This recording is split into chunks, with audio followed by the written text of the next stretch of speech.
తెలుగుదేశం పార్టీలో నారా చంద్రబాబు నాయుడు, లోకేష్ ఎంతమందికి తెలుసో ఆమె కూడా అంతమందికి తెలుసు. ఆమె ఎక్స్లో చేసే ట్వీట్లు కత్తుల్లా గుచ్చుకుంటాయి.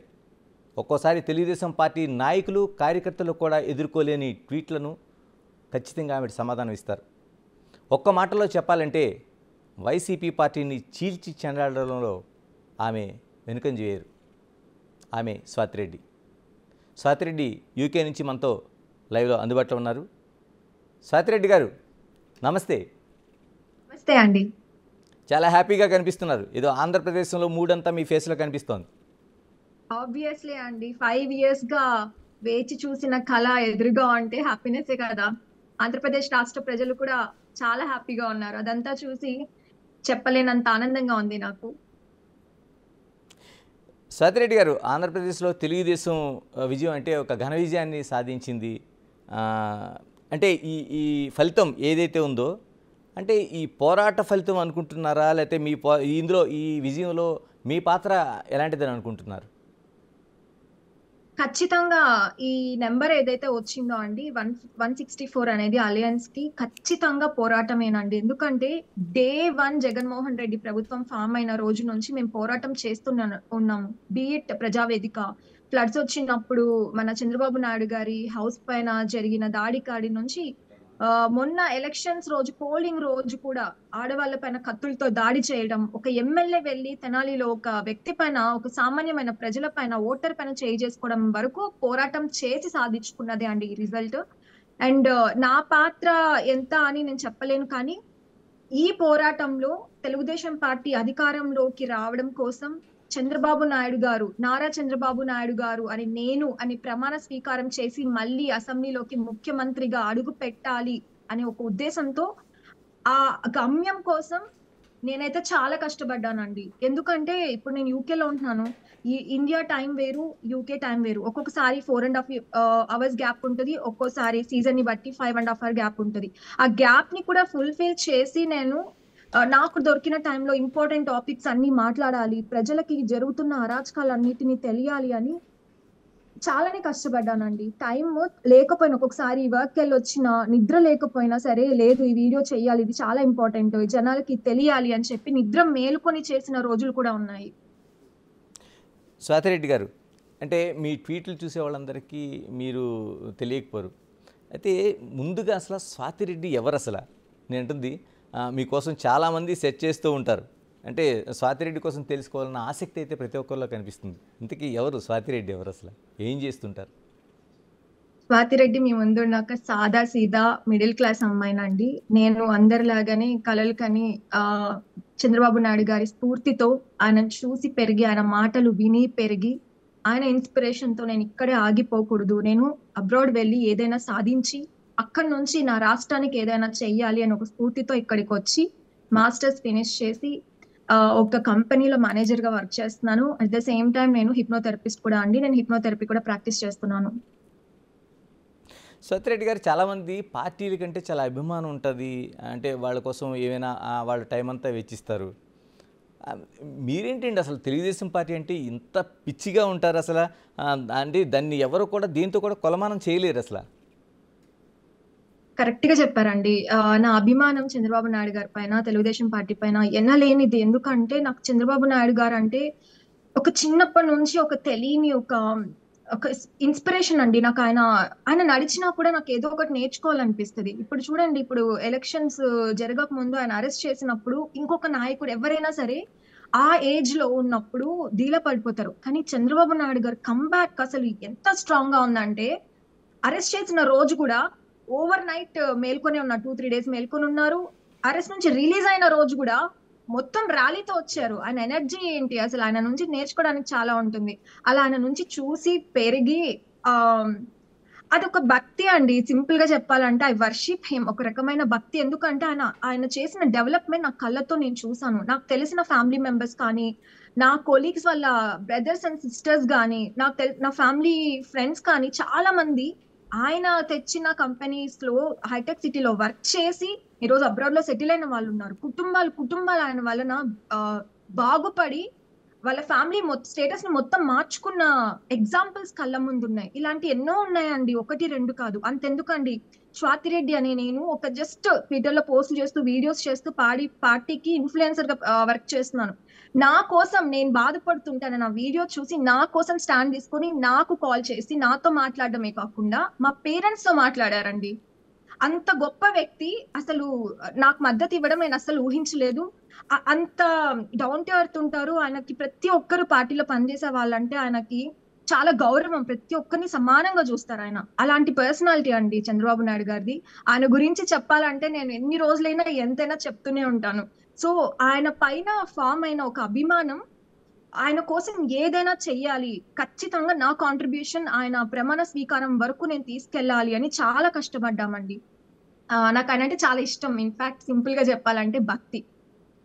స్వాతిరెడ్డి గారు, ఇప్పుడు మీరు చెప్తున్న మాటలు వింటుంటే నాన్నగారు కానీ లేకపోతే అమ్మగారు కానీ ఇలాగేదైనా పార్టీకి అనుబంధంగా ఉండేవారా? అంటే ఆంధ్రప్రదేశ్లో కానీ తెలంగాణలో కానీ ఎలా కనెక్ట్ అయ్యారు అసలు? అంటే ఫ్యామిలీ నుంచి ఈ కనెక్షన్ చంద్రబాబు గారితో వచ్చిందా, పార్టీతో కానీ? అంటే చాలా ఇంట్రెస్టింగ్ మీ ట్వీట్స్ చూసినా లేకపోతే మీ కౌంటర్స్ చూసినా. నా ఫ్యామిలీ అసలు నోవేర్ రిలేటెడ్ టు పార్టీ అండి. మా మదర్ కానీ మా ఫాదర్ కానీ. బట్ మా డాడీ ఏంటంటే చిన్నప్పటి నుంచి బాబు గారికి అభిమానినే. ఈనాడు పేపర్స్ చదివే వాళ్ళం మనము. పేపర్స్ లో బాబు గారి గురించి రావడం, అప్పుడప్పుడే బాబు గారు చీఫ్ మినిస్టర్ అయ్యి డెవలప్మెంట్స్ చేయడం, మంచి మంచి ప్రోగ్రామ్స్ తీసుకురావడం, మహిళలకి ఎస్పెషల్ ఉమెన్ ఎంపవర్మెంట్ గురించి అవేర్నెస్ తీసుకురావడం, కొత్త కొత్త పథకాలు పెట్టడం. అలానే సార్ కి అప్పుడు బాంబ్ ఇది అలిపిరి ఘటన కూడా జరిగింది. సో ఇవన్నీ చూస్తూ మా ఇంట్లో మాట్లాడుతూ బాబు గారి గురించి చెప్తూ పెరిగేసరికి నాకు తెలియకుండానే ఒక రకమైన ఇంట్రెస్ట్, వావ్, లీడర్షిప్ క్వాలిటీస్ అన్ని నాకు ఆయన నుంచి చూస్తూ నేర్చుకున్నాను. దానివల్ల ఇన్స్పిరేషన్ తోనే నాకు బాబు గారు అన్న పాలిటిక్స్ అన్న ఇంట్రెస్ట్ వచ్చింది. కానీ మా ఫ్యామిలీకి అయితే అసలు నోవేర్ రిలేటెడ్ పాలిటిక్స్. మీరు ఈనాడు ప్రస్తావన తీసుకొచ్చారు. మీ ట్వీట్లు నేను వరుసగా చూస్తున్నప్పుడు ఈనాడుకు సంబంధించిన అంతర్లీనంగా ఉండే విషయాలు, అంటే వాళ్ళ పేపర్తో పాటు అక్కడ రిపోర్టర్లు కావచ్చు, సబ్ ఎడిటర్లు కావచ్చు, డెస్క్ కావచ్చు, ఇచ్చే గైడ్లైన్స్ సంబంధించిన ఒక పుస్తకం ఒకటి ఉంటుంది. అలాగే ఈనాడు స్కూలు, జర్నలిజం స్కూలు, ఈ విషయాలను కూడా మీరు ప్రస్తావిస్తూ వచ్చారు. అంటే ఏదైనా జర్నలిజంతో కానీ లేకపోతే ఈనాడు జర్నలిజంతో కానీ ఏదైనా కనెక్షన్ ఏమైనా ఉందా? లేదండి, నేను రామోజీరావు గారికి కూడా పెద్ద అభిమానిని. ఎందుకంటే ఆయన గురించి కొన్ని కొన్ని విషయాలు రీసెంట్ టైమ్స్ లోనే నేను యాక్చువల్ కలవాలనుకున్నాను ఆయన ఇండియా వచ్చిన తర్వాత. బట్ అన్ఫార్చునేట్లీ కలవలేని పరిస్థితి. ఆయన మరణించడం, ఆయన ఈ సందర్భంగా ఆయన ఆత్మకి శాంతి కలగాలని నేను కోరుకుంటున్నానండి. అయితే ఆయన గురించి నేను కొంతమందితో మాట్లాడినప్పుడు ఇంతకు ముందు కూడా నాకు ఇంట్రెస్ట్ ఉండేది. ఎందుకంటే చిన్నప్పటి నుంచి టీవీలో అన్ని చూస్తూ పెరిగాము మనం, ఈనాడు పేపర్ చదువు పెరిగాము. సో ఆయన మీద ఇంట్రెస్ట్, అభిమానం ఆయన గురించి తెలుసుకునేలా చేసే. అలా కొంతమంది కాంటాక్ట్స్ తెలిసిన వాళ్ళు ఉంటారు కదా అండి, వాళ్ళ దగ్గర నుంచి ఇన్ఫర్మేషన్ తీసుకోవడం, అలా వచ్చినవే ఇవన్నీ కూడా. స్వాతిరెడ్డి గారు, మీ కౌంటర్లు ప్రధానంగా మీరు ఎక్స్ప్లెయిన్ చేసే కౌంటర్స్ ఒక్కొక్కటి ఒక్కొక్క బుల్లెట్లా కనిపిస్తాయి. నేను కొన్ని కామెంట్స్ని మీకోసం మీకే వినిపిస్తాను నేను. అంటే అవి గుర్తు చేయడం అనుకోండి ఒకసారి. అంటే మీరు గాయమైన ఆంధ్రప్రదేశ్ రాష్ట్రానికి పసుపు రాసామని, అంటే ఒక జర్నలిస్టిక్ లుక్లో ఏదైనా కామెంట్స్ ఉంటాయో, అంటే నిజంగా మనం యాంటీబయాటిక్గా పసుపుని చూస్తాం కాబట్టి గాయమైన ఆంధ్రప్రదేశ్ రాష్ట్రానికి పసుపు రాసామనేది ఒకటి. తర్వాత సవాల్ చేసిన వాళ్ళంతా సర్దుకోండి అని చెప్పారు ఉన్నది. మీరు ఎక్కడెక్కడైతే ఎవరైతే పార్టీకి కానీ మిగతా వాళ్ళపైన కామెంట్లు చేశారనేది. అంటే ఎవరో ఒక ఆయన పార్టీ, అంటే వైసీపీ నుంచే ఉండుంటారు, తెలుగుదేశం పార్టీ గెలిస్తే మీసం తీసుకుంటానని చెప్తే మీరు దాన్ని ఒక పిక్చర్ వేసి దానికి ఒకవైపు మీసాలు, ఒకవైపు మీసం తీసి దాన్ని పోస్ట్ చేసే పరిస్థితి అక్కడ కనిపిస్తుంది. అంటే ఎలా వస్తాయండి ఈ ఆలోచనలు? అంటే సాధారణంగానే ఈ ఫీల్డ్లో ఉన్న మాకు ఏదో ఒకటి సెట్ చేస్తూ ఉంటాం. మీరు ఒక పార్టీ పైన అభిమానం, చంద్రబాబు నాయుడు పైన అభిమానం, ఎలాగ ఆలోచన చేస్తారు, ఎంత వర్కౌట్ చేస్తారు వీటి కోసం? డెఫినెట్ గా అండి, ఎందుకంటే నిరంతరం పార్టీనే ఉంటది. నేను ఇప్పుడు వర్క్ ప్లేస్ కి వెళ్ళిన వర్క్ ప్లేస్ లో ఉన్నా కూడా ఏం జరుగుతుంది అని ఆలోచనలు వస్తాయి. రాష్ట్రంలో ఏం జరుగుతుంది, ఏం చేశారు కొత్తగా, నేను ఎలా చెయ్యాలి అనే ఆలోచనలే ఉంటాయి. నేను ఒక్కటే కాదండి, నా టీం ఒకటి ఉంది, చాలా సపోర్టివ్ టీం అండి. ఈ రోజు నేను ఇంత బయటికి రావడానికి, నా ట్వీట్స్ ఇంత పవర్ఫుల్ గా ప్రజల్లోకి రీచ్ అవడానికి నా టీం ఉంది. ఎస్పెషల్ ఆ టీమ్ లో ఒక క్రూషియల్ మెంబర్ ఉంటారు, ఆయన గురించి నేను చెప్పలేను. ఆయన వల్లనే ఏదైనా కూడా నాకు సాధ్యమైంది. ఈ రోజు నేను మీ ముందు కూర్చొని ఇంటర్వ్యూ ఇచ్చే స్టేజ్కి వచ్చాను, నా ట్వీట్స్ అంత వైరల్ అయ్యాయి అంటే ఆయన సహకారం చాలా ఎక్కువ ఉంది. ఆయన ఆయన ఇన్పుట్స్ కూడా ఉంటాయి, చాలా ఎక్కువ ఉంటాయి. ఆయన ఇన్ఫ్లుయెన్స్ ఉంటది నా మీద. ఏదైనా ఒక మాట మాట్లాడాలన్నా నేను ప్రతి వీడియో కూడా ఆయన దగ్గర నేను డబుల్ చెక్ చేసుకుంటాను అప్లోడ్ చేసే ముందు. ప్రతి పోస్ట్ కూడా నేను డబుల్ చెక్ చేసుకొని పోస్ట్ చేస్తాను. సో నా టీమ్ ఎఫర్ట్ కూడా చాలా ఉందండి. ఇది నేను ఒక్కదాన్నే కాదు, హోల్ టీమ్ వర్క్ చేస్తారు. నిజంగానే. ఎందుకంటే మీరు చేస్తున్న ట్వీట్స్ కావచ్చు, లేకపోతే మీరు చేస్తున్న అప్డేట్స్ కావచ్చు, లేకపోతే వీడియోలు కావచ్చు, ఫొటోస్ కావచ్చు. అంటే మనకి గ్యాసిప్లాటీ ఇన్ఫర్మేషన్ అనుకున్న టైంలో మీరు కన్ఫర్మ్ చేస్తూ ఉంటారు. నిజంగానే ఒక పెద్ద టీం ఉంటుందని నేనే అడుగుదాం అనుకున్నాను. అంటే ఆ వ్యక్తి ఒక్కలే కాదనుకుంటున్నాను. ఒక పెద్ద టీమే మీకు ఉండాలి. లేదండి, నా టీమ్ లో మీరు చెప్తే నమ్మరు, జస్ట్ 4 పీపుల్ అండి, 4 to 5 మాక్సిమం ఇంతే. అంతే. నా టీం ఇంతే. ఎలా వర్క్ చేస్తారంటే ఎలక్షన్స్ కి ఒక 6 months ముందు నుంచి నమ్మరు, ఒక అసలు నిద్ర అనేదే లేదండి. ఎనీ టైం ఏ ఒక మెసేజ్ పెట్టాలన్నా, ఒక ట్వీట్ పెట్టాలన్నా, ఒక వీడియోకి కాన్సెప్ట్ డిజైన్ చేయాలన్నా, మాట్లాడుకోవాలన్నా ఎనీ టైం అప్రోచబుల్ ఉండేవాళ్ళు. వాళ్ళ సహకారం లేకపోతే ఈ రోజు నేను ఇంత స్ట్రాంగ్ గా ముందుకెళ్లేదాన్ని కాదండి. అందులో ప్రధానంగా ఒక వ్యక్తి ఉన్నారు నాకు, బిగ్ బ్రదర్ లాగా. ఆ బిగ్ బ్రదర్ పేరు నేను చెప్పలేను. ఆయన సపోర్ట్ అయితే నాకు చాలా ఎక్కువ ఉందండి. ఆయన నా క్రెడిట్స్ మొత్తం నేను ఆయనకి ఇస్తాను. స్వాతి గారు, మిమ్మల్ని ఎక్స్‌లో ఫాలో అయితే నాకు ప్రధానంగా ఒకటి అనిపిస్తుంది. అలా రోజంతా గడిచిపోతూ ఉంటుంది. అంటే యాక్చువల్‌గా మీరు ఎన్ని గంటలు కేటాయిస్తారు? ఎందుకంటే ఒకదాని తర్వాత ఒకటి, ఒకదాని తర్వాత ఒకటి. రీసెంట్‌గా మనం పాలిటిక్సే ఎన్నికలకు సంబంధించి చూసుకున్నాం. రిజల్ట్‌కి సంబంధించి మిమ్మల్ని ఫాలో అయితే చూస్తున్నాం. తర్వాత రామోజీరావు గారు మరణానికి సంబంధించి అంటే ఏ మీడియా కూడా అంత కంటిన్యూగా ఫాలో అవ్వలేదు. అంటే ఎన్ని గంటలు అసలు దీనిపైన ఉంటారు అసలు మీరు? అంటే ఫాలో అయ్యే వాళ్ళకే మాకు గంటలు గంటలు గడిచిపోతా ఉంది. మాక్సిమం అవర్స్ ఉంటదండి. ఎందుకంటే పాలిటిక్స్ అంటే ఇంట్రెస్ట్. అసలు ముఖ్యంగా పాలిటిక్స్ కంటే ముందు ఏపీలో ఏం జరుగుతుంది, రాష్ట్రంలో అసలు ఎలా ఉన్నాయి పరిస్థితులు అనేది తెలుసుకోవడం అంటే నాకు ఎక్కువ ఇంట్రెస్ట్. దానివల్ల నా ఫ్రీక్వెంట్ గా గ్రూప్స్ ఉంటాయి కదండి మనకి, పార్టీ గ్రూప్స్ ఉంటాయి, అదర్ జర్నలిస్ట్ గ్రూప్స్ అవి ఉంటాయి కదా. సో వాటిలో వచ్చి ఇన్ఫర్మేషన్ ఫిల్టర్ చేసి ఎప్పటికప్పుడు షేర్ చేయడం జరుగుతుంది. ఓకే. అంటే దీన్నే మొత్తం మీరంతా టోటల్‌గా తీసుకోవడం, దాన్ని మళ్ళీ మీరు ఎక్స్‌లో పోస్ట్ చేయటం. అంటే ఆ వీడియోస్ కూడా మీరు కరెక్ట్‌గా కట్ చేస్తారు. ఫోటోస్‌ని దాన్ని యాడ్ చేస్తుంటారు. అంటే ఒక పెద్ద ఎక్సర్సైజ్ అది. నిజంగానే దానికోసం ఒక రోజంతా కేటాయించాల్సిన అవసరం ఉందసల.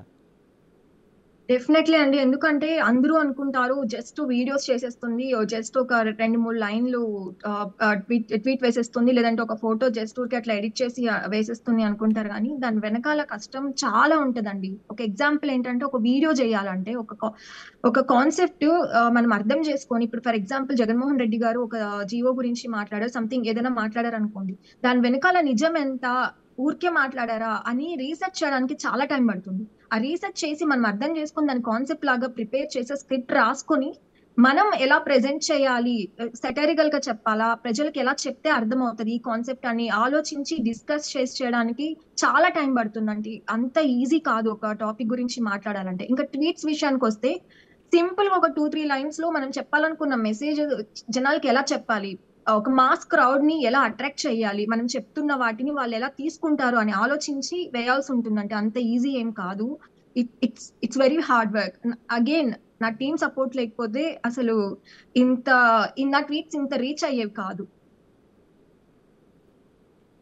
అదే స్వాతి గారు నేను అంటుంది, తెలుగుదేశం పార్టీకి సంబంధించి విజయం సాధిస్తే మీరు చెప్పింది గాయమైన ఆంధ్రప్రదేశ్ రాష్ట్రానికి పసుపు పూసామని. అంటే ఎవరైనా ట్రైనింగ్ ఇస్తారా, లేకపోతే ఆ టీమే మిమ్మల్ని ఆ విధంగా ట్రైన్ చేస్తుందా? అంటే తెలుసుకోవాలని ఇంట్రెస్టింగ్ అసలు చాలా. ఇది ఒక మాట చెప్పనా అండి, కొన్ని మనసులో నుంచి వస్తాయి.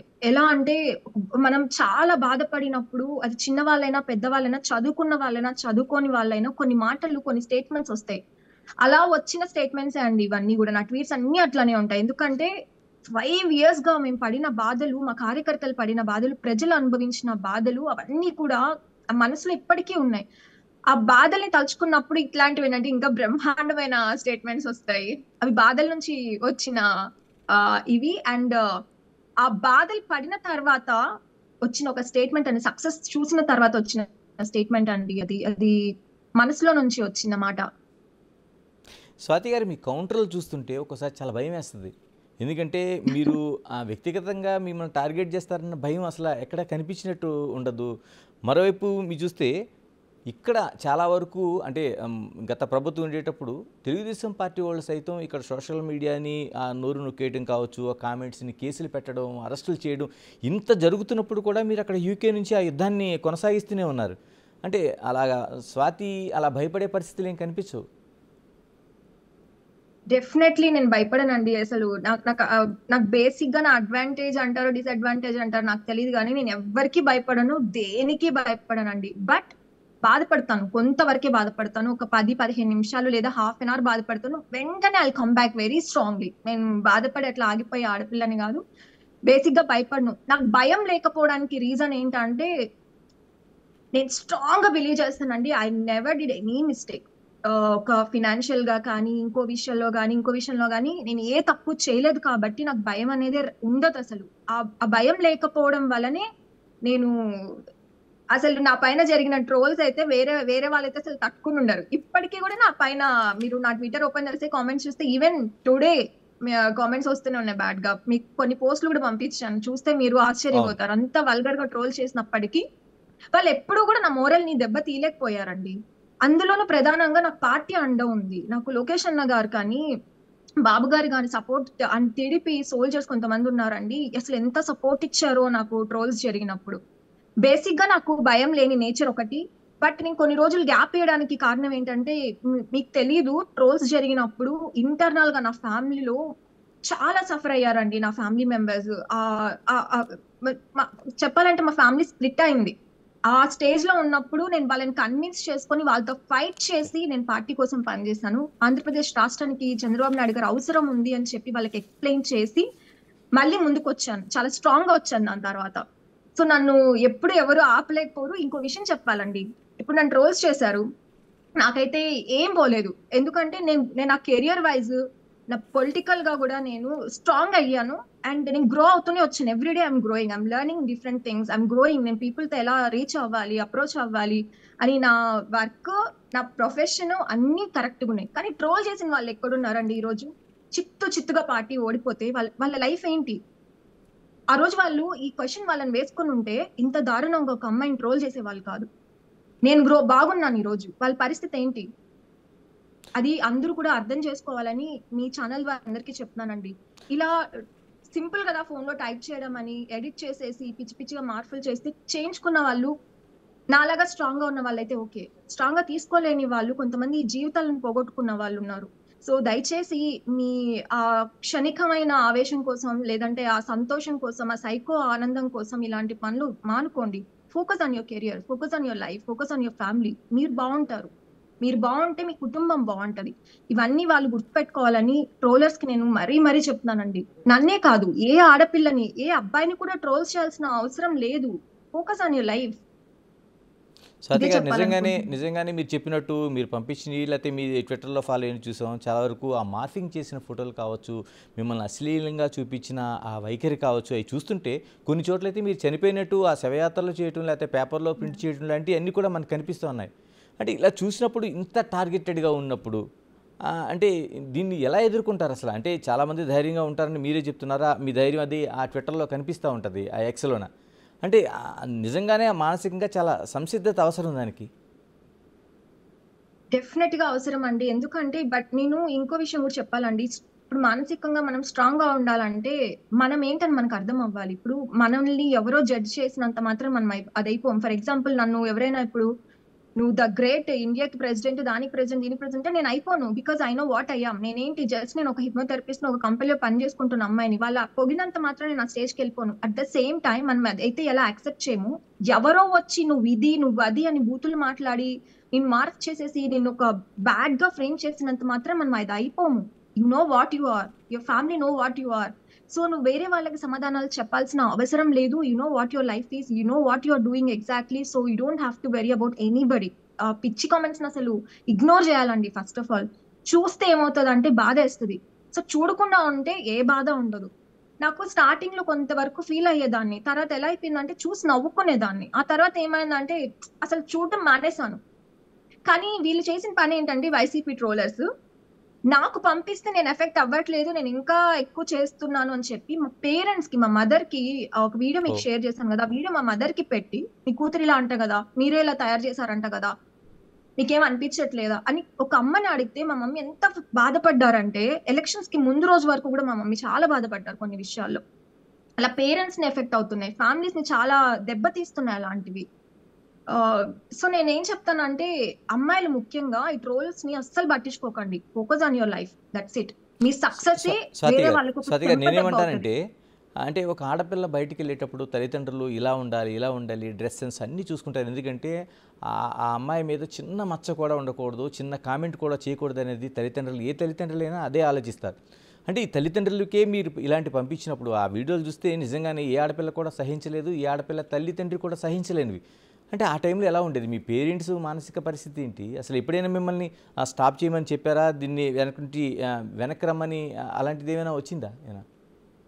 డెఫినెట్ గా ప్రెషర్ అనేది ఉంటదండి, బట్ నాకు ఇనిషియల్ స్టేజెస్ లో ఉన్నింది. ఎందుకంటే నీకు అవసరమా, ఇలా అంటున్నారు చూడు, నిన్నే కాదు ఇంటి వరకు వస్తున్నారు, థ్రెట్ ఉన్నిందండి. మా మదర్ కి, అసలు మా మదర్ ని ఒక్కటే ఇంట్లో ఉన్నప్పుడు పోలీస్ కానిస్టేబుల్స్ ని పంపించడం, ఎవరెవరో ఇంటికి వచ్చి డోర్స్ నాక్ చేయడము, చంపేస్తామని బెదిరించడం, థ్రెటనింగ్ కాల్స్, ఒక్కటే థ్రెటనింగ్ కాల్స్. మా డాడీని స్టేషన్ కి తీసుకెళ్లి 1 వీక్ చాలా ఇబ్బంది పెట్టారు. నన్ను ఇక్కడ యూకే లో కూడా టార్గెట్ చేసి నా డోర్స్ మీద వచ్చి డోర్స్ నాక్ చేయడం, చూస్తే వెళ్ళిపోవడం, నాకు కాల్స్ చేసి అన్నోన్ నెంబర్స్ నుంచి, అంటే నువ్వు వాళ్ళు మా ఇక్కడే మానిటరింగ్ ఉంటారండి? లో మీ ఉన్నావు. పేరెంట్స్ ఇక్కడే ఉంటారా? తెలుగు రాష్ట్రాల్లోనే ఉంటారా? ఆ, అవునండి, మాది తిరుపతి, మా మమ్మీ డాడీ అక్కడే ఉంటారు. ఓకే. ప్రస్తుతానికి మమ్మీ కొన్ని ఎలక్షన్స్ కాబట్టి కొంచెం సేఫ్టీ రీజన్స్ వలన మమ్మీ ఇక్కడికి రావాల్సి వచ్చింది. మా డాడీకి కొంచెం హెల్త్ ఇష్యూస్ వలన, డాడీ సీరియస్ హెల్త్ ఇష్యూ అండి, మా డాడీకి స్ట్రోక్ వచ్చింది. మా డాడీకి బాగాలేనప్పుడు కూడా జనవరిలో వచ్చిందండి. మా డాడీకి స్ట్రోక్ వచ్చినప్పుడు నేను చూసుకోలేని పరిస్థితి, రెడ్ కార్నర్ నోటీసులు నా పైన రాలేను. ఎలాంటి సిచ్యుయేషన్ ఫేస్ చేశానంటే, ఎవరు చెప్పినా నమ్మరు, నేను తెలియలేదు ఎవరికి.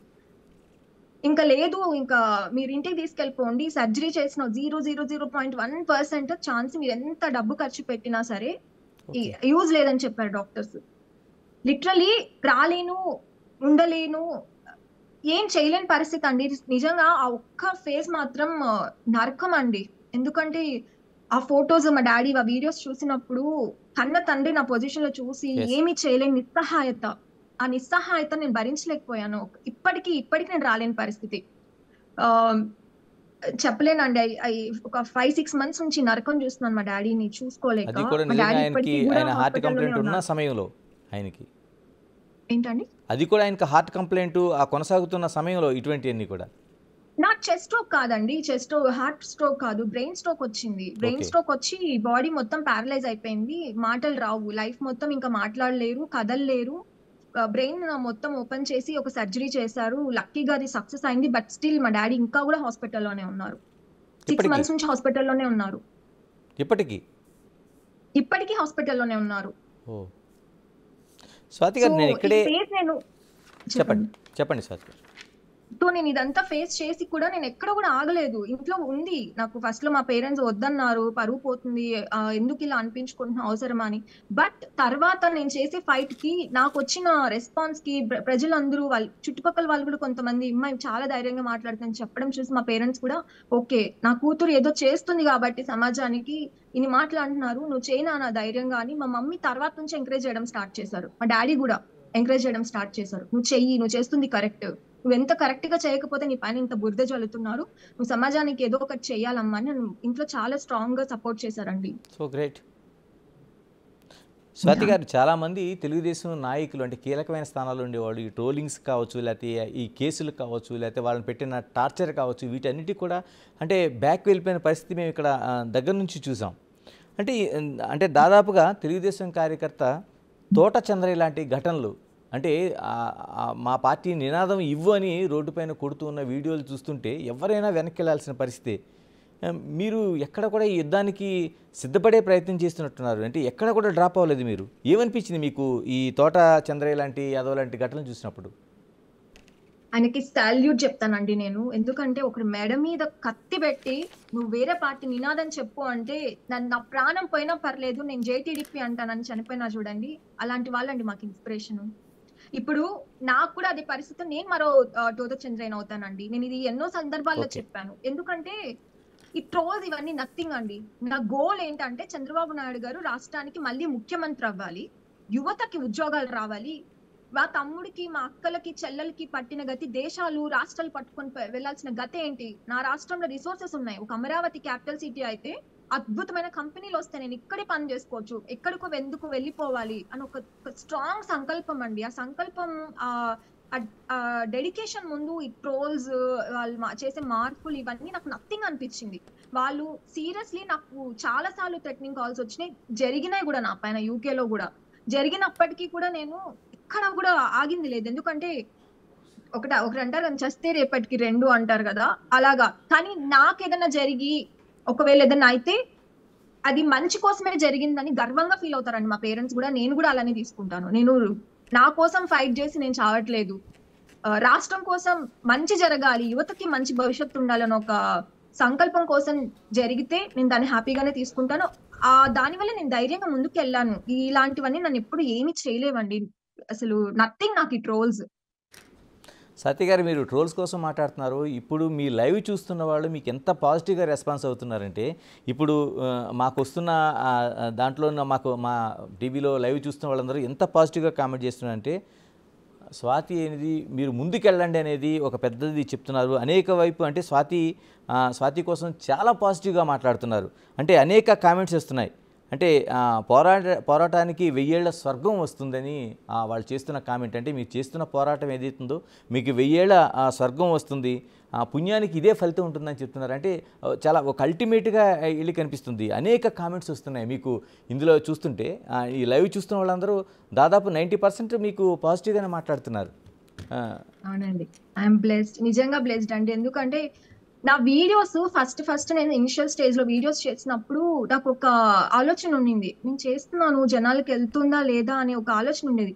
కానీ ఎప్పుడైతే చూసిన ప్రతి ఒక్కరు, అమ్మ చాలా బాగా చేస్తున్నావు నువ్వు, వాళ్ళు చేసే ప్రభుత్వాలు, ఎస్పెషల్ జగన్మోహన్ రెడ్డి గారు చేసే మాటల్ని, ఆయన చేసే కామెంట్స్ ని నువ్వు ఎంత బాగా తీసుకెళ్తున్నావు అని చిన్న చిన్న విలేజెస్ లో ఉన్న వాళ్ళు కూడా నాకు నా నెంబర్ తీసుకొని, లేదంటే నా ఫేస్బుక్ లోనో నా ట్విట్టర్ లోనో నాకు రిప్లై ఇచ్చినప్పుడు, ఓకే ఫైన్, నేను చేస్తున్న వర్క్ జనాలకి నేను ఏ దాంతో స్టార్ట్ చేశానో అది రీచ్ అవుతుంది అని ఒక కాన్ఫిడెన్స్ వచ్చిందండి. నేను ఏది చేసినా, ఒక వీడియో చేసినా, ఒక ట్వీట్ వేసినా అది ఆంధ్ర రాష్ట్ర ప్రజల కోసమే. నా కోసం నేను వేసుకున్నది కాదు, నా కోసం నేను ఈ ట్రోల్స్ కి గురైంది కాదు, నా కోసం నా లైఫ్ ని నేను రిస్క్ లో పెట్టుకోలేదు. ఇది కేవలం చంద్రబాబు నాయుడు గారు ముఖ్యమంత్రి అవ్వడానికి, నా రాష్ట్రం, నా ఆంధ్రప్రదేశ్ రాష్ట్రం అభివృద్ధిలోకి ముందుకెళ్ళాలి, నా రాష్ట్రానికి ఒక రాజధాని ఉండాలి, అద్భుతమైన అమరావతి ఉండాలి అని ఒకే ఒక రీజన్ తో నేను ఈ రోజు వరకు పోరాటం చేయడం జరిగిందండి.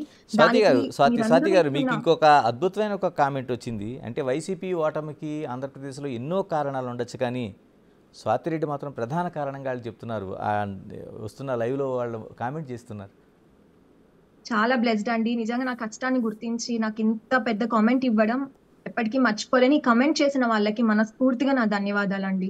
నా కోసం పాజిటివ్ గా రెస్పాన్స్ ఇస్తున్న, నా కష్టాన్ని అర్థం చేసుకున్న ప్రతి ఒక్కరికి ధన్యవాదాలండి. చాలా చాలా థ్యాంక్ యూ.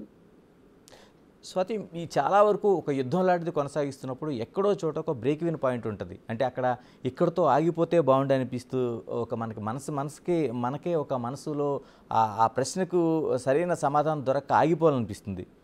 ఇలాగ మిమ్మల్ని బాధ పెట్టే పోస్టు, ఇప్పుడు మనం సంతోషకరమైన పోస్టులు మీ లైవ్లో చూస్తుంటే చాలామంది చేస్తున్నారు. మిమ్మల్ని బాగా బాధ పెట్టిన పోస్టు ఏదైనా ఒక్కసారి షేర్ చేసుకుంటే. ఆగిపోవాలి అని అనిపించలేదు, కానీ ఒక్కసారి మాత్రం అవసరమా అనిపించిన సందర్భం ఏమంటే, అనవసరంగా మా మదర్ ని, ఏ సంబంధం లేని మా మదర్ ని తీసుకొచ్చారండి. మా మదర్ ఎట్లా అంటే, మా మదర్ కి ఏం తెలీదండి. ఇప్పుడు ఎవరైనా కొత్త వాళ్ళు వచ్చి మా మదర్ తో మాట్లాడినా ఏదో పూజల గురించి, దేవుడి గురించి, ఏదైనా భక్తి కీర్తన ఇవే మాట్లాడతారు, కానీ మా మమ్మీకి ఇంకేం తెలీదు. అలాంటి మా మమ్మీని అనవసరంగా తీసుకొని వచ్చి సంబంధం లేని దాంట్లో ఇలా ఇరికిచ్చినప్పుడు, నేను తీసుకున్న ఒక నిర్ణయం, నేను ఒక రాష్ట్రానికి మంచి చేద్దాము, నా టైం, అసలు నాకు టైం ఉండదు, లేకపోయినా సరే క్రియేట్ చేసుకొని చేస్తూ ఉంటే మా అమ్మ దాకా వచ్చారు, అవసరమా అని ఒక క్షణం అనిపించింది. మీరు చూసుంటే నేను FBలో ఒకసారి ఏడటానికి రీజన్ కూడా ఒక్కటే అండి. మా మదర్ని ట్రోల్ చేయడం వల్ల నేను ఏడ్చాను. ఏ రోజు నేను నన్ను ట్రోల్ చేసినప్పుడు, నన్ను తిట్టినప్పుడు నేను ఎప్పుడు బాధపడలేదు. సో ఆ ఒక్క క్షణం బాధపడ్డానండి. తర్వాత మళ్ళీ మా ఇంట్లో వాళ్ళే సపోర్ట్ ఇచ్చారు. వాళ్ళు అన్నంత మాత్రాన అయిపోతుందా? నువ్వు ఇలానే ముందుకెళ్ళు, నువ్వు ఎక్కడ ఆగాల్సిన పని లేదు. వాళ్ళంటే ఏమైపోతది, వాళ్ళకి దేవుడే బుద్ధి చెప్తాడు. నీ పని నువ్వు కాన్ఫిడెంట్ గా చెయ్యి, ఇంకా ఎక్కువ చెయ్యి. మా మదర్ నాకు ఎప్పుడు ఇన్పుట్స్ ఇస్తారు, తిరుమలలో ఇలా జరుగుతుందంట, అలా జరుగుతుందంట, లడ్డూలు అసలు క్వాలిటీ లేవు, ఈ కాన్సెప్ట్ చెయ్యి, అది చెయ్యి, ఇలా మాట్లాడుతున్నారు, ఇవన్నీ నువ్వు చెయ్యాలి, ఎందుకు నువ్వు టైం ఎక్కువ స్పెండ్ చేయట్లేదు పాలిటిక్స్ పైన. మా మదర్ నన్ను పుష్ చేసేవాళ్ళు ఆ ట్రోల్స్ తర్వాత. దాని తర్వాత నాకు ఫైన్, నా ఫ్యామిలీ నాకు సపోర్ట్ గా ఉన్నప్పుడు నేను ఎందుకు ఆగాలి అనిపించింది. స్వాతి, ఆ పార్టీ పైన అభిమానం పైన, లేకపోతే చంద్రబాబు నాయుడు లేకపోతే లోకేష్ లాంటి వారి పైన అభిమానం పైన, ఒక అంటే ఫ్యూచర్ ఉండే నాయకులుగా లేకపోతే ప్రజలకు మేలు చేస్తారు నాయకులుగా మీరు వాళ్ళని ఫాలో అవటం, వాళ్ళ కోసం ట్వీట్లు చేయడం ఉంటుంది. కానీ ఇలాంటి పరిస్థితుల్లో మిమ్మల్ని ఒక పూర్ణ స్టార్గా అంటే దాన్ని వీడియోస్ కావచ్చు ఇలా పెట్టి చేస్తున్నప్పుడు సోషల్ మీడియాలో ఏమనిపించింది అసలు మీకు? ఆ మాట, కొన్ని కొన్ని మాటలు మనము మన లైఫ్ లో మన క్యారెక్టర్ విషయానికి వచ్చేసరికి వినకూడదు అనుకుంటామండి. నన్ను కూడా అంత బ్యాడ్ గా ఎప్పుడు ఎవరు అనుకోకూడదని అనుకున్నాను, కానీ అన్ఫార్చునేట్లీ అసలు ఏ మాటలైతే ఒక అమ్మాయిని అనకూడదు అలాంటి మాటలన్నీ అన్నారు. నా పైన ఒక ఆర్టికలే రాసి ఒక ఫేక్ పేపర్ పేరు తీసుకొని వచ్చి వేసినప్పుడు, మరీ మనిషి ఒకరిని మెప్పు కోసం లేదా ఒక అమ్మాయిని గొంతు నొక్కడం కోసం ఇంత దిగజారిపోయి పోస్టులు వేయించాలా అనిపించింది. తర్వాత దాని తర్వాత ఆలోచించినప్పుడు నాకు ఏమనిపించిందంటే, ఇది సామాన్యమైన వాళ్ళు చేసింది కాదు, నార్మల్ కార్యకర్తలు చేసింది కాదు, దీని వెనకాల ఖచ్చితంగా ఎవరో ఉన్నారు అని. ఎవరు అంటే సజ్జల భార్గవరెడ్డి. నాకు తర్వాత చాలా నిజాలు తెలిసినాయి. సజ్జల భార్గవరెడ్డి నా విషయంలో ఏమేం స్టెప్స్ తీసుకున్నాడు, ఎలా నన్ను ఆపాలనుకున్నాడు అనేది. సో నాకు అప్పుడు ఏమనిపించింది, అసహ్యం వేసింది మనుషుల పైన. అరే, ఒక ఆడపిల్లని మీ ఇంట్లో కూడా ఒక అక్క, చెల్లి, అమ్మ, ఏదో ఒక రూపంలో ఒక ఆడపిల్ల మీకు ఉంటది కదా, మీ ఇంట్లో ఆడపిల్లని కూడా మీరు ఇలా పోన్ స్టార్ అని నింద వేసుకుంటారా? మీకు నచ్చలేదు, నేను చేసే పనులు నచ్చలేదు, కౌంటర్ ఇవ్వండి, లేదా ఇగ్నోర్ చేయండి, లేదా నా వీడియో షేర్ అవ్వకుండా ఆపండి. అంతేగాని ఇలాంటి మాటలు అనేది చాలా తప్పు అని అనుకుని అంటే అన్నారు. ఏమైంది, నా రాష్ట్రం కోసం నేను అనిపించుకుంటున్నాను, నా అక్క చెల్లెలు తమ్ముళ్ళకు ఉద్యోగాలు వస్తాయి నేను అనిపించుకొని నా పార్టీని అధికారంలోకి తెచ్చుకోవడానికి నేను ఎంతో కొంత నేను కాంట్రిబ్యూట్ చేస్తే అన్నారు. ఏమైంది, ఇప్పుడు పార్టీ అద్భుతమైన మెజార్టీతో గెలిచింది. నేనేమన్నా అది అయిపోయానా అలా అనంత మాత్రాన? నేను సక్సెస్ఫుల్ గా ఉన్నా నా కెరియర్ లో, నా లైఫ్ బాగుంది, నేను సపోర్ట్ చేసిన చంద్రబాబు నాయుడు గారు అధికారంలోకి వచ్చారు, నాకేం పోలేదు. నా రాష్ట్రం కోసం అలాంటి మాటలు ఇంకా కొన్ని వేలు అన్నా కూడా నేను పడతానండి, రాష్ట్రం బాగుపడుతుందంటే. స్వాతి, ఒక వ్యక్తి ఆ అమ్మాయిని చూసి అంత భయపడాల్సిన అవసరం ఏముంది? తర్వాత దీని వెనక ఏదైనా కుట్ర ఉందనుకుంటున్నారా మీరు? ఎందుకంటే మిమ్మల్ని టార్గెట్ చేస్తున్న తీరు చూస్తే అందరికీ చాలా అభిప్రాయాలు కలుగుతుంటాయి. డెఫినెట్ గా కుట్ర ఉందండి. డెఫినెట్ గా నేను ఒక బేసిక్ నార్మల్ మిడిల్ క్లాస్ అమ్మాయినండి. నాకేం పెద్ద పెద్ద కోట్ల ఆస్తులు లేవు, నా పెద్ద బ్యాక్గ్రౌండ్ కూడా ఏం కాదు. కాకపోతే మాట్లాడే మాటలు జనాలకు ఎక్కువ రీచ్ అయ్యండి. నేను ఎప్పుడు నా గొంతు నిప్పానంటే, పార్టీ ఓడిపోయిన తర్వాత అంతా అసలు తెలుగుదేశం పార్టీ అంతా కామ్ గా ఉన్నప్పుడు నా గొంతు స్టార్ట్ అయిందండి సోషల్ మీడియాలో. నా వాయిస్ స్టార్ట్ అయిన తర్వాత వాళ్ళకి ఏంటంటే స్లోగా అది normal basic village level people కి కూడా ఈజీగా అర్థమైపోవడం, ఎక్కువ షేర్లు అవ్వడం, అది వైసీపీకి కొంత ఎఫెక్ట్ ని చూపించింది. అలా ఎఫెక్ట్ ని చూపించింది కాబట్టి వాళ్ళ పార్టీకి ఇది నెగటివ్ గా వెళ్ళిపోతుంది, వాళ్ళ పార్టీ చేసేవన్నీ నిజాలు తెలిసిపోతున్నాయి అంటే ఏం చేయాలి, ఆపాలి. సో ఆపడానికి చాలా రకాలుగా ట్రై చేశారండి. 2020లోనే కరోనాలో మనం అందరం బాధపడుతున్న టైంలోనే నా ఫోన్ నెంబరు, నా మెయిల్ ఐడి, నా పేరు అంతా ఒక ఫేస్బుక్ ఒక ఫేక్ అకౌంట్ క్రియేట్ చేసి నా ఒరిజినల్ అకౌంట్ ని ట్యాగ్ చేసి నా ఫోన్ సైట్స్ ఉంటాయి కదండి, ఏవో ఉంటాయి అవి, వాటిలో నా నెంబర్స్ అన్ని అప్డేట్ చేసి ఆ లింక్స్ అన్ని షేర్ చేసి, మీకు అమ్మాయి కావాలంటే ఈ నెంబర్ కి ఇవ్వండి, ఫ్రీగా అవైలబుల్ గా ఉంటదని చెప్పి ఒక పిచ్చి పిచ్చి పోస్టులు 2020లోనే పెట్టారండి నా మీద. ఇవంతా ఎందుకు జరుగుతున్నాయంటే జస్ట్ బికాస్ నా వాయిస్ చాలా స్ట్రాంగ్ గా వెళ్తుంది. అండ్ ఈ 5 years గా జరుగుతూనే ఉన్న ట్రోలింగ్ నా పైన యుద్ధమే చేశారండి. మీరు చూసుంటే 1 month నాన్ స్టాప్ సాక్షి ఛానల్లో నా పైన స్పెషల్ స్టోరీస్ అని, డిబేట్లని, విజయసాయి రెడ్డి ట్వీట్ చేశారు, ఒక్క జగన్మోహన్ రెడ్డి తప్ప వాళ్ళ పార్టీలో ప్రతి ఒక్కరు నా పైన రెస్పాండ్ అయ్యారండి. వాసిరెడ్డి పద్మ గారు నా పైన ట్రోల్స్ జరుగుతున్నాయని కొన్ని వందల ఈమెయిల్స్ పెట్టా విత్ ప్రూఫ్స్ పెడితే ఉమెన్ కమిషన్ మీరు రెస్పాండ్ అవ్వకపోగా, నా పైన ట్రోల్స్ జరిగినప్పుడు నాకు సపోర్ట్ గా నిలవకుండా కనీసం ఏమమ్మా ఏం జరిగింది, ఎందుకు నీ పైన ట్రోల్స్ అవుతున్నాయి, సాక్షిలో కూడా ఎందుకు నీ పైన ఇంత వేస్తున్నారు, అని అడగకపోగా నా మీద 2 సార్లు ప్రెస్ మీట్లు పెట్టి నన్ను బ్యాడ్ గా మాట్లాడారు. సో నాకు అప్పుడు అనిపించింది, ఎక్కడికి వెళ్తున్నారా మనం, అడవిలోకి వెళ్తున్నామా? ఒక ఆడపిల్ల పైన ఇంత దారుణంగా ట్రోల్స్ జరుగుతుంటే ఒక మహిళా కమిషన్, ఒక మహిళ అయ్యుండి నువ్వు కనీసం బేసిక్ ఎంక్వైరీ చేయకుండా, నీకు తెలుసుకోవాల్సిన బాధ్యత లేకుండా నువ్వు ఎలా ప్రెస్ మీట్ పెడతావు? ఇంత దౌర్భాగ్యమైన రాష్ట్రంలో మనం ఉన్నామా అని కసి పెరిగింది. నేను ఎక్కడో ఉండి నాకే ఇలా జరుగుతుంటే ఇంకా సామాన్యమైన ఆడపిల్లలు, స్కూల్కి వెళ్ళే పిల్లలు, కాలేజ్కి వెళ్ళే పిల్లలు, ఒక ఉద్యోగం చేసుకునే మహిళలు, వాళ్ళ రక్షణ ఎంత రాష్ట్రంలో అని కసి పెరిగింది. ఎలా అయినా సరే ఈ పార్టీని ఓడించాలి, నా రాష్ట్రానికి స్వేచ్ఛను తీసుకొని రావాలి, ఆడపిల్లలు స్వేచ్ఛగా తిరగాలి, వాళ్ళకి సోషల్ మీడియాలోనే కాదు గ్రౌండ్ లో కూడా నడిచి వెళ్తున్న ప్రతి ఆడపిల్లకి ధైర్యం రావాలంటే ఈ ప్రభుత్వం మారాలి అని కసి పెరిగి పనిచేశానండి. స్వాతి గారు, ఇక్కడే నేను విజయసాయి రెడ్డిది ఒక ట్వీట్ అనేది కోట్ చేయదలుచుకున్నాను. స్వాతి చౌదరి, రెడ్డి పేరుతో మీరు అలా కామెంట్ చేసే బదులు మీ కొడుక్కో మిగతా వాళ్ళకో పెట్టుకోవచ్చు కదా అనేది ఆయన చేసిన ట్వీటు అప్పట్లో మీకు తెలిసిందే. అంటే ఏంటి, స్వాతి రెడ్డికి స్వాతి చౌదరి అని తగిలించారు ఆయన? అయ్యో, మీరు నా పేరు ఎందుకండి? రజనీకాంత్ గారు, చంద్రబాబు నాయుడు గారు చేసి 4 మంచి పనులు వచ్చి మీటింగ్ పెడితేనే రజనీకాంత్ గారికే తప్పలేదండి. స్వాతి రెడ్డి అయితే ఏంటి, చౌదరి అయితే ఏంటి? మీ తెలుగుదేశం పార్టీకి ఎవరు సపోర్ట్ చేస్తే వాళ్ళు చౌదరీస్ అయిపోతారు, లేదా వైఎస్ఆర్సీపీ ప్రభుత్వం చేసిన పనులని, అరాచకాలని ఎండగట్టి వాటిని ప్రజల్లోకి తీసుకెళ్లే ప్రయత్నం చేస్తే వాళ్ళు చౌదరీలు అయిపోతారు. ఇదే కదా మనం చూస్తున్నాం గత 5 సంవత్సరాలుగా. ఇందులో పెద్ద వింతేం లేదండి. అసలు ఆ పాయింట్ పైన ఫోకస్ చేయాల్సిన అవసరమే లేదు. స్వాతి గారు, ఇక్కడే నేను ఒక్కసారి రాజకీయాల వైపు వెళ్దాం. అంటే రాజకీయాల్లో విమర్శలు, ప్రతి విమర్శలు అనేవి కామను. అది రాష్ట్ర అభివృద్ధికి అనేది హద్దులు ఎప్పుడో దాటిపోయినాయి. అలా కాకుండా నేంటుంది కొడాలి నాని కావచ్చు, పేరు నాని కావచ్చు, వల్లభనేని వంశీ కావచ్చు, అంబటి రాంబాబు కావచ్చు, లేకపోతే రామ్ గోపాల్ వర్మ కావచ్చు, ఇలా అనేక మంది చేస్తున్న విమర్శలు, కామెంట్స్ చూసినప్పుడు అంటే చంద్రబాబు నాయుడు సైతం చలించిపోయే పరిస్థితి మనం చూసాం. ఏమనిపిస్తుంది అంటే రాజకీయాల పట్ల మీరు రాజకీయాల్లో, ప్రత్యక్ష రాజకీయాల్లో కనిపించకపోయినా నిజంగా రాజకీయాల్లో మీరు చేస్తున్న పోరాటం పెద్దది. ఏమనిపిస్తుంది రాజకీయాలు చూస్తే? మీకు ఎలాంటి అభిప్రాయం కలుగుతుంది? అసహ్యం వేస్తుందండి. ఎందుకంటే ఇప్పుడు మనం చేసే పని అందరికీ నచ్చాలని లేదు. అది నచ్చినప్పుడు చెప్పే పద్ధతి 2 రకాలుగా ఉంటది. అరే ఇది బాలేదు, నువ్వు మార్చుకో అనే ఒక పద్ధతి ఉంటది. ఇంకో పద్ధతి కొడాలి నాని, వల్లభనేని వంశీ, రోజా, ఇంకొంతమంది ఉన్నారు. వీళ్ళు మాట్లాడే భాష, ఈ రెండిటికి చాలా తేడా ఉందండి. రాజకీయాల్లో ప్రతి నాయకుడు, ప్రతి కార్యకర్త గుర్తుపెట్టుకోవాల్సిన విషయం ఏంటంటే మన భాషే మనమేంటో, మన ఒరిజినల్ క్యారెక్టర్ ఏంటో, మన వ్యక్తిత్వం ఏంటో, మన ఆలోచనలు ఏంటో ప్రజలకి దగ్గర చేస్తాయి. నీ భాష ఎంత అసహ్యంగా ఉంటుందో ప్రజలు నిన్ను అంత అసహ్యంగా చూస్తారు. మేబీ టెంపరీగా నువ్వు మాట్లాడిన మాటలు ప్రజల్ని ఆ క్షణం సంతోష పెట్టొచ్చు, కానీ లాంగ్ టర్మ్ లో ఏం జరుగుతుంది అనేది ఈ రోజు వాళ్ళ పార్టీకి వచ్చిన ఓట్లు, వాళ్ళ పార్టీకి వచ్చిన సీట్లు చూస్తే అర్థమవుతుంది. అప్పుడు విర్రవీగారు.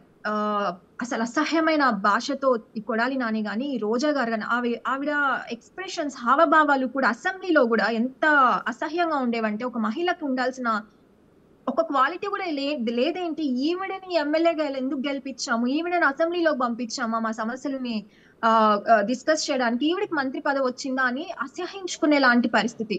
సో వాళ్ళు ఏం చేస్తున్నారు, వాళ్ళు ఎలా మాట్లాడుతున్నారు అనేది చాలా ఇంపార్టెంట్ రాజకీయాలు. ఈ రోజున అది కరువైంది. అది మళ్ళీ రావాలంటే ఖచ్చితంగా మీరు గమనిస్తే ఇలాంటి పద్ధతులు తెలుగుదేశం పార్టీలో ఉండవండి. తెలుగుదేశం పార్టీలు ఇప్పుడు మన వంగల్పూడి అనిత గారు ఉన్నారు, ఎంత డీసెంట్ గా మాట్లాడతారండి. అఖిల్ ప్రియ గారు ఎంత బాగా మాట్లాడతారు, విమర్శిస్తారు. కానీ ఆ విమర్శలు ఎలా ఉంటాయి, ఒక మనిషిని వ్యక్తిత్వంగా హననం చేసేలా ఉండవు. పాలసీ పరంగా మాట్లాడతారు. వాళ్ళు చేసిన పనులని ధీటుగా సమాధానం చెప్పేలా ఉంటాయి. మన గౌత శిరీష అక్క ఉంటుంది, దండం పెట్టాలనిపిస్తుంది. మన అనురాధ గారు ఉన్నారు, పంచమర్తి అనురాధ గారు, ఎంత హుందాగా మాట్లాడతారండి.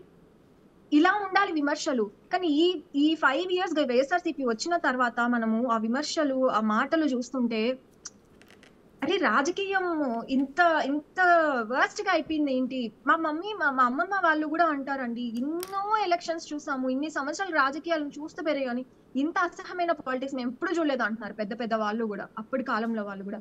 సో భాష అనేది చాలా ఇంపార్టెంట్. నాయకులు వాళ్ళు ఏం మాట్లాడుతున్నారు, ఎలా మాట్లాడుతున్నారు చూసుకొని మాట్లాడాలండి. ఇప్పటి నుంచైనా సరే వాళ్ళు చేసిన మిస్టేక్స్ వాళ్ళు తెలుసుకొని జనాలకి మంచి చేసే దిశగా వాళ్ళ ప్లాన్స్ వేసుకుంటారని నేను కోరుకుంటున్నానండి. ఈ పద్ధతి మారాలి. ఇది కొనసాగకూడదు. ఏ పార్టీ వాళ్ళైనా సరే ఇది కొనసాగకూడదు. And at the same time మనమేం గాంధీ కాలం నాట్లో లేమండి. నేను మళ్ళీ చెప్తాను ఈ మాట. ఒక చెంప కొడితే ఇంకో చెంప కొట్టిపో అనే పరిస్థితి కాదు ఈ రోజు.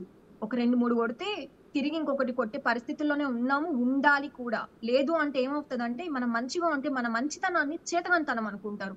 ఇప్పుడు చంద్రబాబు నాయుడు గారు చూస్తే ఎన్నో మాటలు పడ్డారు. ఎన్నెన్నో అనిపించుకున్నారు. కానీ ఆయన ఏ రోజు చలించలేదు. ఒక్కసారి భువనేశ్వరి గారిని అమ్మ అండి.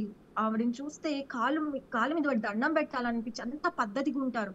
ఒక చీఫ్ మినిస్టర్ కూతురు, ఒక చీఫ్ మినిస్టర్ భార్య, ఒక హెరిటేజ్ సంస్థకి యజమాని, ఎన్టీఆర్ ట్రస్ట్ నడిపిస్తున్న ఒక గొప్ప మహిళ ఆవిడని పట్టుకొని అసెంబ్లీలో అంత దారుణంగా అవమానిస్తే ఆయన చలించిపోయి కళ్ళెమ్మడ నీళ్లు పెట్టుకునే పరిస్థితి. ఆ పరిస్థితి ఎందుకు వచ్చింది? ఎందుకంటే ఆయన భరిస్తూ వచ్చారు. ఎన్ని మాటలు అన్నారులే అన్నారు. కానీ ఒక్కసారిగా ఆ విమర్శ స్థాయి మించిన తర్వాత ఆయన బాధపడాల్సి వచ్చింది. సో అంత దాకా తెచ్చుకోకుండా ఒక చెంప కొడితే ఇంకో చెంప లాగి పెట్టేలా ఉండాలండి. అది కూడా పరిస్థితిని బట్టి ఉండాలి. వాళ్ళు అన్నంత మాత్రం మనం రియాక్ట్ అవ్వాల్సిన అవసరం లేదు. ప్రతిసారి స్థాయి మించినప్పుడు తప్పేమీ లేదండి. మనమేం గాంధీ కాలంలో లేము. ఒకరు అవమానిస్తుంటే అవమానాలు పడాల్సినంత కర్మ ఎవరికి లేదు. ఎవరి లైఫ్ వాళ్ళది. So be strong. ఇప్పుడు రాజకీయాలు చాలా స్వాతి, మీరు చెప్తున్నట్టు చంద్రబాబు నాయుడు గెలిచిన తర్వాత ఆయన ప్రెస్ కాన్ఫరెన్స్లో అడ్రస్ చేస్తూ నా పైన అలిపిరిలో బాంబులు పడినప్పుడు కూడా నేను అంత అధైర్యపడలేదు, ధైర్యంగా ఉన్నాను. నా భార్య పైన, కుటుంబ సభ్యులపైన ఆ కామెంట్స్ మాత్రం నేను తట్టుకోలేకపోయానని చెప్పారు. మీరు అన్నట్టు వ్యక్తిగతంగా అంత లోతుగా చేసే పరిస్థితులు మనం ఖచ్చితంగా ఖండించాల్సింది. అవునండి. నేను ఒక విషయం చెప్తానండి. ఇప్పుడు చంద్రబాబు నాయుడు గారు నిరంతరం పబ్లిక్ లో ఉంటారు. ప్రజల కోసం పోరాడితే ఎనీ టైం ప్రజలకి ఏ ప్రాబ్లం వచ్చినా సరే, మీరు హుదూద్ వచ్చినప్పుడు చూసుంటే ఆయన ప్రజల కోసం కొన్ని రోజులు అసలు ఇంటికి వెళ్లకుండా రాత్రి బవళ్ళు బస చేసి వైజాగ్ ని మళ్ళీ చిటికి వేసినంత ఈజీగా నార్మల్ స్టేజ్ కి తీసుకొచ్చారు. ఆయన ఒక్కరే చేయగలిగారా అండి? ఇంట్లో సహకారం ఉండాలండి. ఇంట్లో ఒక వైఫ్ సపోర్ట్ లేకపోతే చంద్రబాబు నాయుడు గారు ఈ రోజు ఇంతవరకు జనాల్లో ఉండే వాళ్ళ, ఇంత సక్సెస్ చూసే వాళ్ళ, ఇంటర్నేషనల్ గా పొగుడుతున్నారండి ఆర్టికల్స్ రాసి. అది ఆయన కష్టం వెనకాల ఉన్న సపోర్ట్ భువనేశ్వరి గారండి. ఆయనకు అందుకే అంత బాధ అనిపించింది. నన్ను అన్నా పర్వాలేదు, ఆయన ఎన్ని అన్నా తీసుకున్నారు. కానీ ఆయన వెనుక ఉన్న సపోర్ట్ ని టచ్ చేసేసరికి ఆయన తట్టుకోలేకపోయారండి. అంత దాకా వెళ్ళకూడదు. ఇప్పుడు పవన్ కళ్యాణ్ గారు ఉన్నారు. ఆయన వ్యక్తిగత విషయం మనకు అనవసరం. ఆయన ప్రజలని ఎలా చూసుకుంటున్నారు, ప్రజలకి ఏం చేయాలనుకుంటున్నారు అనేది చాలా ముఖ్యం. ఆయన చాలా క్లారిటీగా ఉన్నారు. అది కదా చూడాలి. అనవసరమైన విషయాలు మనకెందుకండి? ఎవరి లైఫ్ వాళ్ళది. మనము అనవసరమైన విషయాల్లో వేలు పెట్టి వాళ్ళ వ్యక్తిగతాన్ని తీసుకొని వచ్చి పబ్లిక్ లో పెట్టి వాళ్ళని తక్కువ చేయాలనుకుంటే నువ్వు తక్కువ అవుతావు. నీ క్యారెక్టర్ ఏంటనేది నువ్వు జనాలకి చూపిస్తున్నావు. వాళ్ళ తప్పేం లేదు. సో ఈ కైండ్ ఆఫ్ థాట్ ప్రాసెస్ మారాలండి. హోల్ పాలిటిక్స్ లో ఇది ప్యాషన్ అయిపోయింది. ఇది మంచి పద్ధతి కాదు. ఈ పద్ధతి నుంచి మెల్లిగా మారుతారో వెంటనే మారుతారో తెలియదు, కానీ ఇది క్విట్ అయిపోవాలి ఇమీడియట్ గా. This is not fair. ఒక వ్యక్తిగత విషయాల్లోకి వెళ్ళేసి మాట్లాడాల్సిన హక్కు ఎవ్వరికీ లేదు. స్వాతి గారు, మీకు ఈ లైవ్ జరుగుతున్నప్పుడు వస్తున్న కామెంట్స్ చూస్తుంటే చాలా కామెంట్స్ వస్తున్నాయి. అవన్నీ కూడా 99% పాజిటివ్గా ఉన్నాయి, మిమ్మల్ని అప్రిషియేట్ చేస్తున్నాయి. అందులో కొన్ని నేను మీకు వినిపిస్తాను. ఆయన శ్రీకాంత్ అని ఆయన కామెంట్ చేశారు. స్వాతి గారిని నానా మాటలు ట్రోల్ చేయించిన సజ్జల భార్గవరెడ్డికి ఏ గతి పడుతుందో కాలమే సమాధానం చెప్తుంది అనేది ఆయన ఒక కామెంట్ చేశారు. తర్వాత ఇంకొక ఆయన శ్రీరెడ్డి, మా స్వాతిని చూసి నేర్చుకో అనేది ఒక కామెంటు. ఇంకొక ఆయన వాసిరెడ్డి పద్మ, ఆమె పైన కూడా మీరు ఆడవాళ్ళగా ఉండాల్సిన అవసరం ఉందనేది ఒక కామెంటు చేశారు. తర్వాత ఆయన వేముల శ్రీనివాస్ అని ఆయన చేసిన కామెంటు, కొడాలి నాని నోరు ఎప్పుడు ముగిస్తారు మీరు అంటే, స్వాతి గారు మీరు కొడాలి నాని నోరు ఎప్పుడు ముగిస్తారనేది ఆయన అడుగుతున్న ప్రశ్న. Wait and watch. అప్నా టైం ఆయేగా, మా టైం వచ్చేసింది.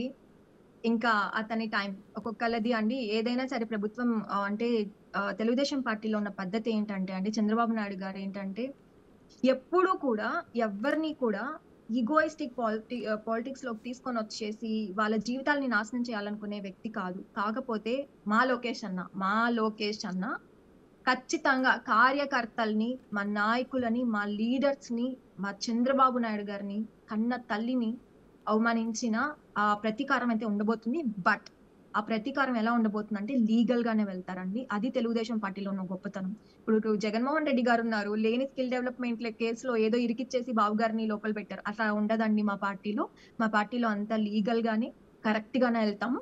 బట్ మీరన్నట్టు కొడాలి నానికి ఖచ్చితంగా ఉండబోతుంది. వదిలే ప్రసక్తే లేదు.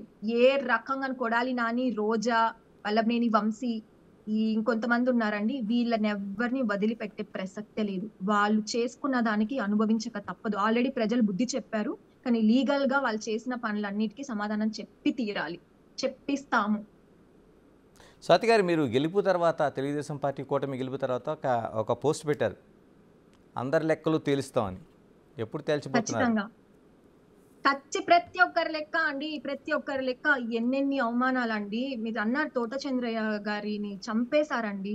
అమర్నాథ్ గౌడ్ బిడ్డ, ఒక అక్కకి అండగా నిలబడిన ఒక చిన్న బిడ్డ, స్కూల్‌కెళ్ళే బిడ్డని చంపేశారండి. ఆ తల్లి కడుపుకోతను తీర్చొద్దా మేము?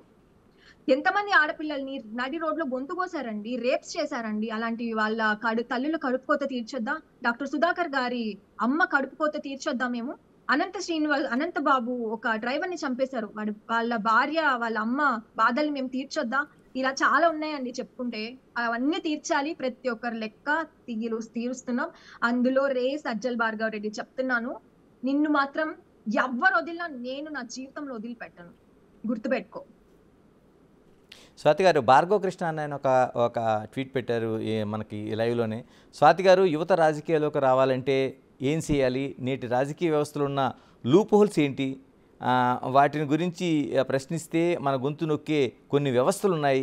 వాటికి ఎలా అడ్డుకట్ట వేయాలనేది ఆయన భార్గవ కృష్ణ ప్రశ్న.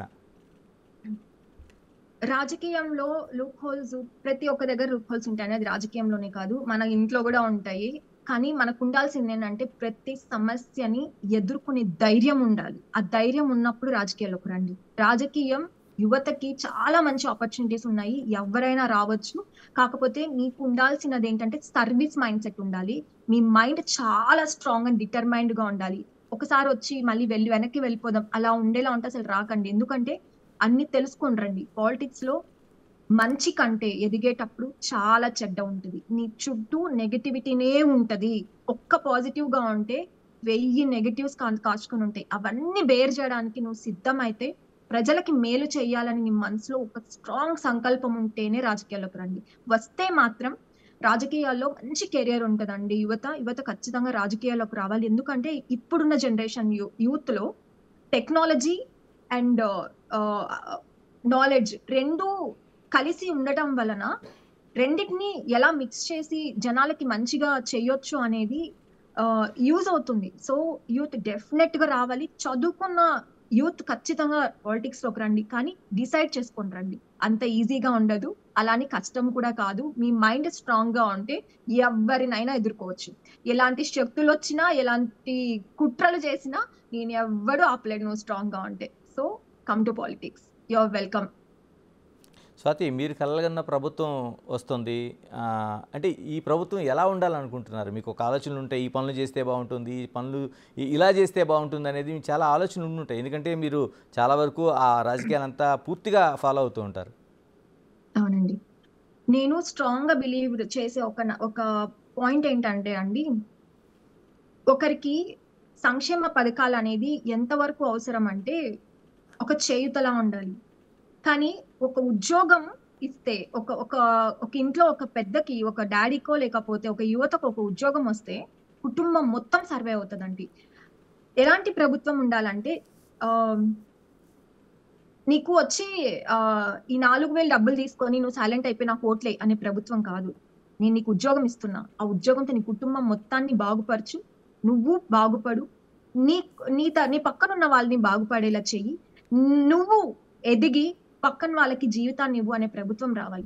అంతేగాని సోమరిపోతులను చేసే ప్రభుత్వం ఎప్పుడు ఉండకూడదు.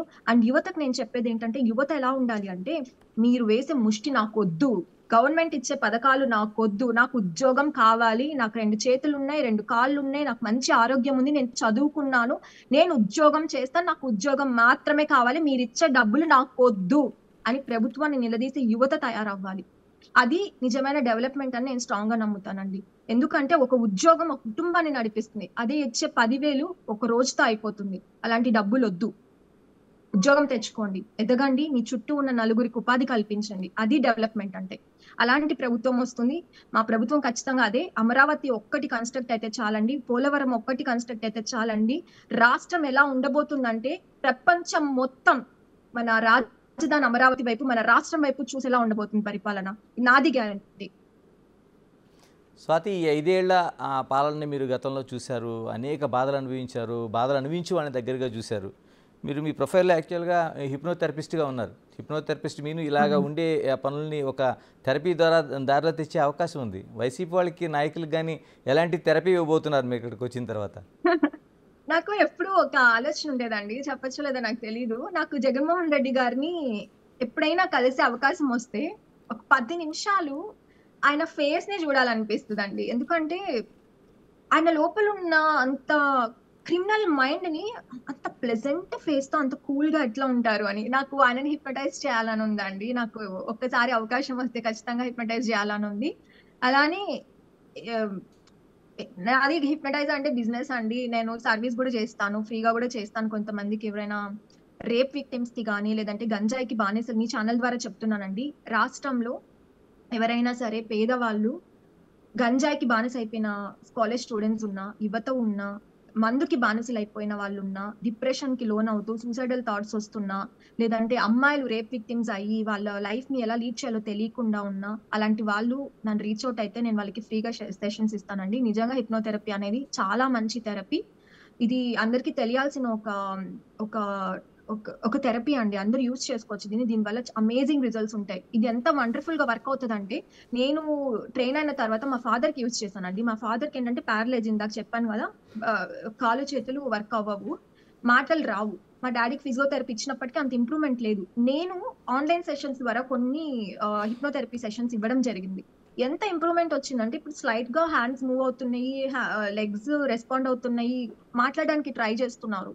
So it's an amazing therapies. ఎవరికైనా సరే మనీ అఫోర్డ్ చేయలేని వాళ్ళు ఉండి వాళ్ళ పిల్లలు బాగుపడాలి, అడిక్షన్ కి గురైన వాళ్ళు ఉంటే definitely I will help them. నన్ను అప్రోచ్ అవ్వచ్చు. స్వాతి గారు, మీరు కలగన్న ప్రభుత్వం ప్రమాణ స్వీకారం జరగబోతుంది 12వ తేదీన. వస్తున్నారా? విజయవాడ వస్తున్నారా ప్రమాణ స్వీకారానికి, దగ్గరుండి చూడడానికి? ఈ ప్రమాణ స్వీకారం కోసం 5 సంవత్సరాలుగా 1000 కళ్ళతో ఎదురు చూస్తానండి. కాకపోతే నేను ఈసారికి మాత్రం టీవీలో చూసి సరిపెట్టుకోవాల్సిన పరిస్థితి. నేను అతి త్వరలోనే వస్తున్నాను. ఈ నెల 17న శంషాబాద్ ఎయిర్పోర్ట్ లో దిగబోతున్నానండి. ఓకే స్వాతి గారు, ఫైనల్గా చెప్పండి, స్వాతి రాజకీయ భవిష్యత్తు ఏ విధంగా ఉండబోతుంది? ఇప్పటివరకు ట్వీట్ ద్వారా ఒక ప్రభుత్వం రావడానికి లేకపోతే ఇంకో ప్రభుత్వాన్ని ఎండగట్టడానికి మీరు చేసిన ప్రయత్నం కావచ్చు, లేకపోతే మీరు చేసిన ధైర్యం కావచ్చు, అంతా ఇంత కాదు. స్వాతిని రాజకీయాల్లో ఎలా చూడబోతున్నాం? నేను రాజకీయాలని చెప్పలేను కానీ అండి, నాది ఎప్పుడు సర్వీస్ మైండెడ్ అండి, మై మైండ్ సెట్ అండి. నా సర్వీస్ మైండ్ సెట్ నా అంటే ఇప్పుడు హిప్నోథెరపీ గురించి మాట్లాడాను. అలానే ఆ సర్వీస్ పొలిటికల్ గా యూజ్ అవుతుంది అనుకుని చంద్రబాబు నాయుడు గారు అనుకున్నా, లేదంటే లోకేష్ అన్న భావించినా, ఆ వైపు పార్టీ ఏ నిర్ణయం తీసుకుంటే ఆ నిర్ణయానికి తలొంచుతాను. లేకుండా ఉన్న నా హిప్నోథెరపీ ద్వారా ప్రజలకి దగ్గరగానే ఉంటాను, సర్వీస్ చేస్తూనే ఉంటాను. కానీ నేను ఎంత బిజీగా ఉన్నా, ఎక్కడున్నా, ఏపీలో ఉన్నా, లండన్ లో ఉన్నా, యూకేలో ఉన్నా, ఎక్కడున్నా సరే పార్టీకి దగ్గరగా, ప్రజలకి దగ్గరగా మా ప్రభుత్వం చేసే మంచి పనులని నిరంతరం ప్రజలకి చేరేసే పనిలోనే ఉంటాను. నేను ఎక్కడ వెనక్కి తగ్గను. మీ అందరికీ అందుబాటులోనే ఉంటాను. థ్యాంక్ యూ స్వాతి గారు, థ్యాంక్ యూ వెరీ మచ్. ఇది మనకి స్వాతి గారు యూకే నుంచి అందిస్తున్నది. అంటే టోటల్గా ఒక సోషల్ మీడియాలో ఒక యుద్ధం అనాల్సిన అవసరం లేదు, కానీ జరుగుతున్న తప్పులను ఎండగట్టడంలోనూ, మరోవైపు విమర్శలు చేయడంలోనూ ఉండాలి, కానీ ఆ ప్లాట్ఫామ్ను ఉపయోగించుకోవాలి. కానీ ఆ కుటుంబాన్ని టార్గెట్ చేసేలాగా, ఆడపిల్లలను అవమానపరిచేలాగా ఉండద్దు. రాజకీయాల్లో ఒక సెన్సిటివ్నెస్ అనేది కొనసాగాల్సిన అవసరం ఉంది. ఆ విమర్శలు అటువంటి వాటికి ఫుల్ స్టాప్ పెట్టాలి. ఇప్పుడు వస్తున్న ప్రభుత్వం ఆ దారిలో వెళుతుందనేది ఆ పూర్తి నమ్మకాన్ని అయితే స్వాతి వ్యక్తం చేస్తున్నారు. మరోవైపు ఏదైతే ప్రభుత్వం అంటే తన కళ్ళగన్న ప్రభుత్వం ఏదైతే ఉందో, అమరావతి కావచ్చు, లేకపోతే పోలవరం కావచ్చు, ఇవన్నీ ఖచ్చితంగా పూర్తవుతాయన్న ఆశాభావన అయితే స్వాతి వ్యక్తం చేస్తున్నారు. Keep watching Big TV. For more videos like this, Subscribe Big TV channel